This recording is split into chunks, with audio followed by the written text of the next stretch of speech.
ఏహే వానలు వచ్చి ఇల్లు కొట్టుకపోవట్టే, మనుషులకు పానాల మీదకి రావట్టే, పంటలన్నీ నష్టపోవట్టే, అయినా కూడా ఎక్కడ సహాయం అంతలేదని పబ్లిక్ అనవట్టే అని చెప్పేసి అంటున్నారు కదా ప్రతిపక్ష పార్టీలు. ఇదేమిచ్చట మీద మేడం మీరు ఇక్కడ వానలు పడి పబ్లిక్ ఇబ్బందిలా ఉంటే మీరు బీహార్ పోయి మొత్తం చేస్తున్నట కానీ అంటే అవు వర్షాలు పడితే మేము ఇక్కడనే ఉన్నాం, ఎక్కడికి పోలేదు.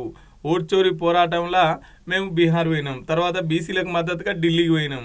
హెలికాప్టర్లు ఎక్కడ ఉన్నాయో అక్కడనే ఉన్నాయి. కాకపోతే కొద్దిగా వాతావరణం బాగాలేదు కాబట్టి అవి నిన్న మొన్న రాలేదనుకో. మా ముఖ్యమంత్రి ఏం ఫామ్ హౌస్లో లేడు కదా, ఇక్కడనే పబ్లిక్తోనే ఉన్నాడు కదా. అయినా బీజేపీ మీద పోరాటం చేస్తుంటే మీకెందుకు రేషం వస్తున్నది అంటే బీజేపీ పార్టీ మీది ఒకటేనా అని గట్టిగా నార్చుకున్నది సీతక్క. కేటీఆర్ అయిన పార్టీ నేషనల్ కాకుండా కార్లు వేసుకొని హెలికాప్టర్లు వేసుకొని తిరిగిండు. ఇవాళ ఓట్ చోరీ గద్దే చోడనే పోరాటాన్ని అక్కడ మా రాహుల్ గాంధీ చేస్తున్నాడు. మేము ఈ బీసీ రిజర్వేషన్ సంబంధించిన దాని మీద ఢిల్లీకి పోయినాము, అక్కడ లీగల్గా అడ్వకేట్లను కలిసినాము, ఆ తర్వాత మద్దతుగా పోయినాము. అసలు నీ పార్టీ కాకుండా నువ్వు దేశాలను పట్టుకొని ఇతర పార్టీల కోసము ఓ హెలికాప్టర్లు వేసుకొని వేల కార్లు వేసుకొని తిరిగినావు.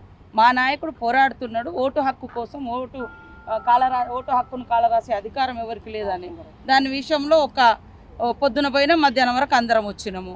మేము పోయినప్పుడు ఇక్కడేం వాన లేదు, సరే ప్రకృతి అయినా కూడా మా ముఖ్యమంత్రి అన్న ఫామ్ హౌస్లో పడుకున్నాడా లేకుంటే పబ్లిక్కు దూరంగా ఉన్నాడా? రేవంత్ రెడ్డి గారు ఎప్పుడు అందుబాటులో ఉండి పనిచేస్తున్నాం.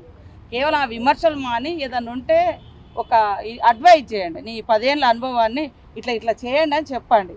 కానీ అటు పోవద్దు. అరే మేము పోయింది బీజేపీ మీద వ్యతిరేక పోరాటంలో, ఆడ ఎన్నికల ప్రచారం ఎక్కడ స్టార్ట్ అయింది?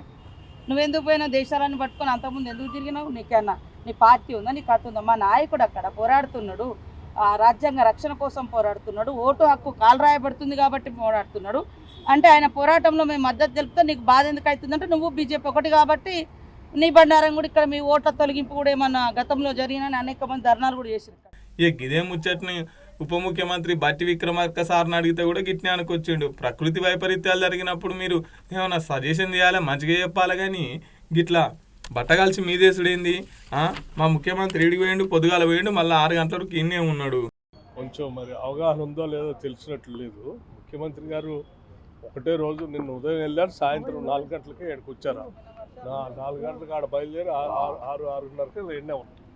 అవగాహన లేకుండా నోటుకొచ్చి ఏది పడితే అది మాట్లాడితే ఎట్లా? ప్రకృతి వైపరీత్యాలు వచ్చినప్పుడు ప్రభుత్వం ఎప్పుడు కూడా అప్రమత్తంగా ఉంటుంది. నీలాగా లోపల కూర్చోలేము. మేము నిత్యం దానిపైన దృష్టి సారించి ప్రతి అంశాన్ని కూడా మినిట్ టు మినిట్ ముఖ్యమంత్రి గారు మానిటర్ చేస్తూ ఉన్నారు. మిగతా మంత్రులు కూడా మానిటర్ చేస్తూ ఉన్నారు. ఉన్నతాధికారులు అంతా అదే పని మీద ఉన్నారు.